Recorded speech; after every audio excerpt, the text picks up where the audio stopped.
So you can see elephants of all different age classes here, so I won't make you watch the whole thing. And then we had a solitary male as well to show them, and so we just had a typical education program without cognition, and then the cognition educational program was exactly the same. It just had some more focus on elephant cognition and less on social structure. And Joshua Plotnick gave us permission to use his study in elephant cooperation as the primary cognitive information we were including. It was a very preliminary pilot study, so we didn't have very long programs. Here, the task for the elephants in his study was to pull ropes together to bring that contraption towards them, and they would get treats in the buckets. But if one elephant only pulled the rope, it'd come out, and same thing with the other elephants, so they had to pull together. So we didn't tell the villagers any of this first, we just had them try this, and try to figure it out themselves. No. Okay. Sorry guys. Whoops.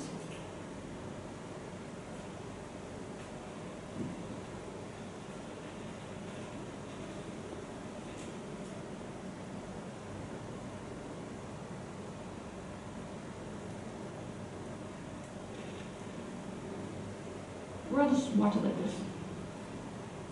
Or not. Oh, they skipped a slide, sorry. Sorry guys. Here we are. So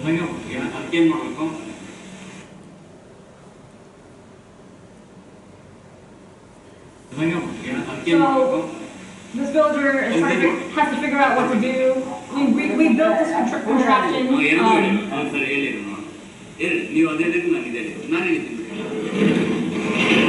the villager got a tasty treat, which was honestly just hard candy. And then we asked them, do you think elephants can do this? And surprisingly to us, most of them said yes. And then we would show them the video.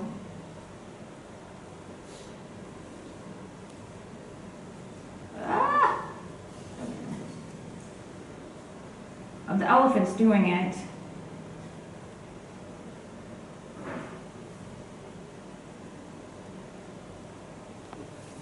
Or not.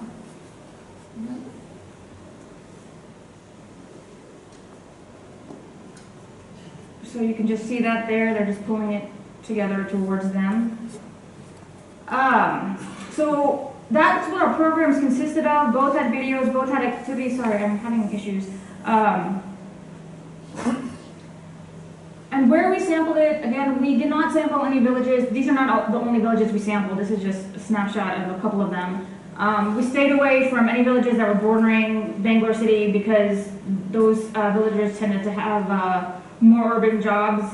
So we wanted anybody who had an agricultural job as a primary source of income. And what we started off doing was trying to do groups of male villagers. And we did a PowerPoint, we did these presentations, only 10 minutes long, and everybody listened, everybody did an activity, and then when it came to surveying them individually, it turned into chaos, because elephants had just raided their crops the night before, and it was chaotic, and they were riling each other up, and then we gave them little participant gifts. It's just a Tupperware with snacks, but that goes a long way with villagers, because they can reuse the Tupperware, it had a project logo on it. But all their wives were like, why are you talking to them? And then they're grabbing all the gifts from the back of our truck and running off with them. So it was chaos. So we're like, that didn't work. We had to toss this data out from the first group. So then we're like, we all just get in the car and we're like, okay, what are we gonna do now? So we just started driving, and then we saw a villager. That's our first participant. On the right-hand side, we said, can we give you this educational presentation and survey you? And he said yes, and that's how we did it, villager by villager by villager. And actually I think this was better because it gave them a one-on-one interaction with us, and it gave them individual attention. So I think this actually turned out better. But here's some of the settings in which we interviewed them. One guy was walking his cow. Somebody was picking mangoes, so he came down from the tree and was like, all right, I'll do this, and he gave us some mangoes, back of the truck, different fields. So it was really cool to see all those different settings. So what did we find? We did not find significant differences between those two education programs, which very much to my dismay, but we did find a difference between those education programs and the control group. So we know that an educational intervention does work in the short term. We also, and this wasn't planned at the beginning, we also ad hoc, like just recorded their comments, because they like to talk a lot, and we picked a couple of keywords to record, and 2 of them stuck out in our qualitative analysis. The first one being kill. Like, there were really less comments in the educational groups, cognition and non-cognition, in the control group, on killing elephants. And I'm going to show you what this looks like on the next slide. And then for some reason, in the cognition education group, more of them talked about elephants being dangerous. We don't know why. We think maybe they were cued in to, okay, this is how smart they are. Maybe, and this might have reminded them about how dangerous they are. So we don't really know. If anybody has any ideas on that dangerous keyword, we don't really know.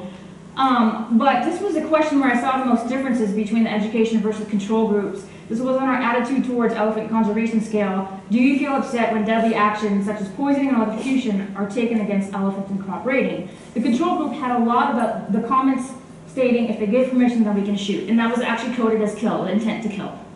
And there was a lot more in the control group than the education groups. In the education groups, cognition and non-cognition, their comments were similar. Like, one person talked about how bad they felt when they saw a mother and calf electrocuted, and then a lot of them mentioned they considered them as God, just like our previous talk.